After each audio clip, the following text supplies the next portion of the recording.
Hi everyone, welcome to Group 6 presentation about macroeconomics. So today we were talking about is inflation always harmful? And our members have Nam and Khan and Ngọc. So moving on to table of contents. First, we will introduction and executive summary. Second, we have the causes of inflation and the key concepts. And then we have the cost and the benefits of inflation. And then we will comparison of those two. And lastly, we'll have the conclusion. So today I will introduce the topic of inflation and summarize the key ideas of my analysis. So inflation is the increase in the overall level of prices in the economy, which is in the Mankil 8 edition book. And it means that most of the goods and services become more expensive over time. So economists measure it using indices like CPI and GDP deflator. When inflation is high and the value of money falls because its unit of currencies by less than before.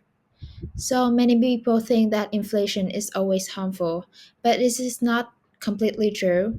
So the impact of inflation depends on how high it is and how stable it remains. Like the high inflation creates the uncertainty and reduces the purchasing power and makes the planning and investment more difficult for households and businesses. On the other hand, low and stable inflation can be beneficial, like it supports the steady economic growth and encourages the spending and investment, and it gives the policymakers more flexibility and adjust the interest rates.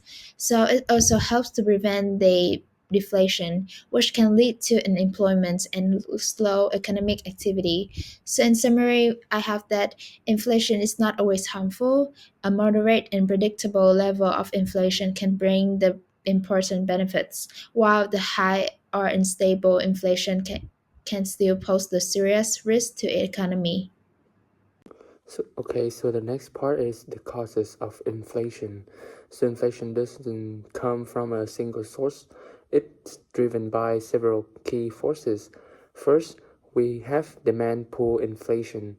This happens when demand for goods and services grows faster than supply, pushing prices up. Second, cost push inflation. Rising wages or raw material costs increase production expenses, which businesses pass on to customers. Third, monetary expansion.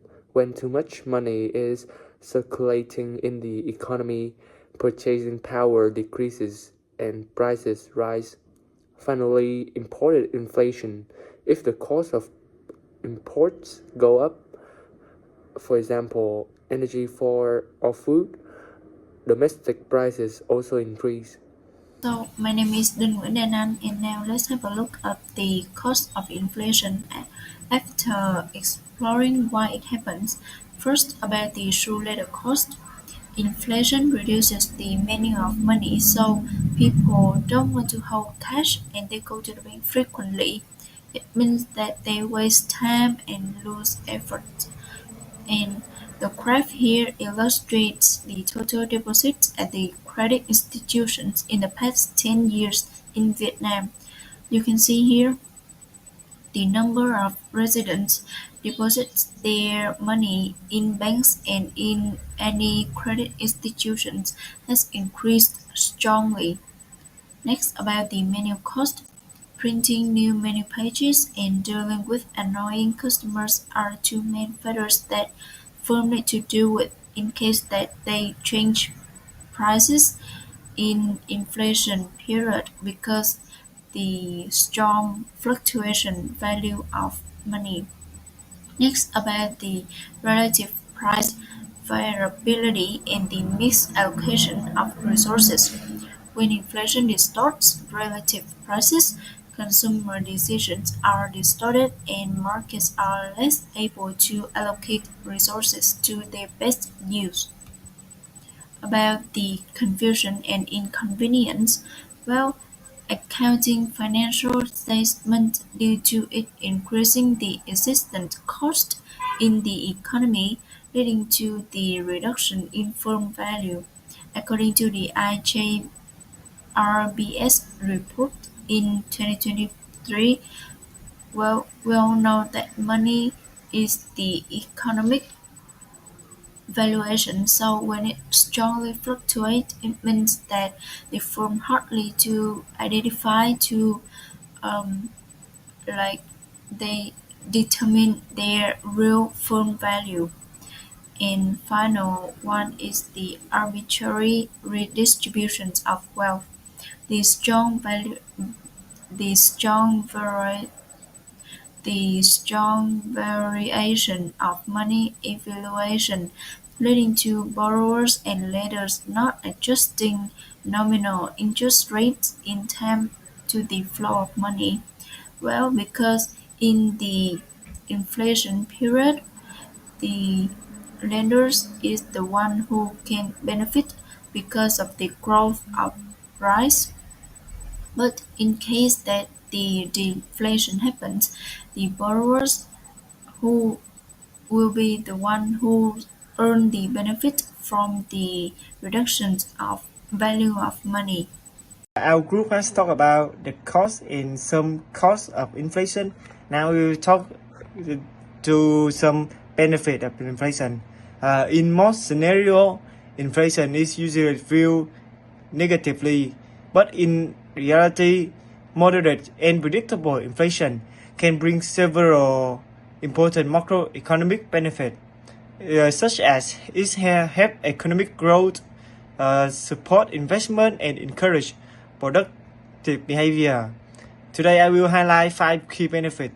The first one is reducing real wage rigidity and unemployment. One measure of my inflation is that it helps the labor market function more smoothly. When a price rise gradually, real wage can adjust without needing to cut nominal wage, which workers usually resist.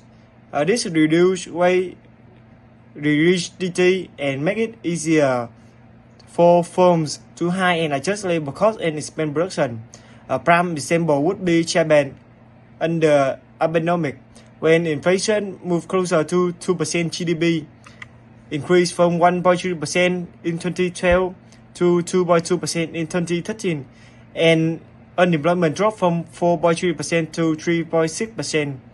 The next one is encourage spending rather than holding cash. For example, in Vietnam, retail sales grew by 10.6% in 2014 as households feel more confident to consume, supported by stable inflation and interest rates. This increased spending boosted firm investment and domestic production. The next one is inflation can encourage risk-taking and innovation because it lowers the real burden of debt, making long-term investment more attractive. The fourth one is inflation might improve export competitiveness.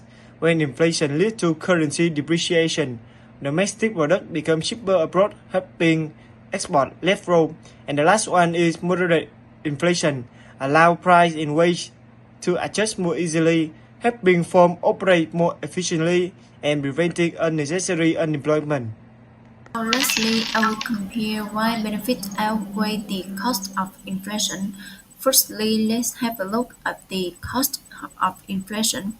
When prices rise, people's purchasing power falls, especially those with the fixed income. And inflation also creates the uncertainty for businesses because they cannot predict future returns and costs, which can discourage the investment. And savings also lose value if inflation is higher than the interest rate.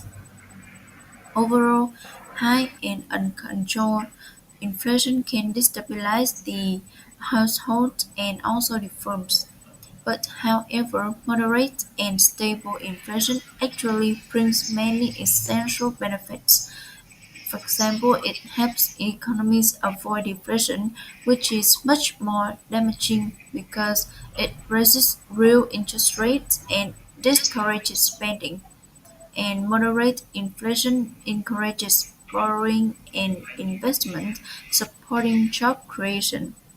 It also motivates people to spend and invest than just hold their cash, which boosts demand, and in open economies, a small currency depreciation can even make exports more competitive.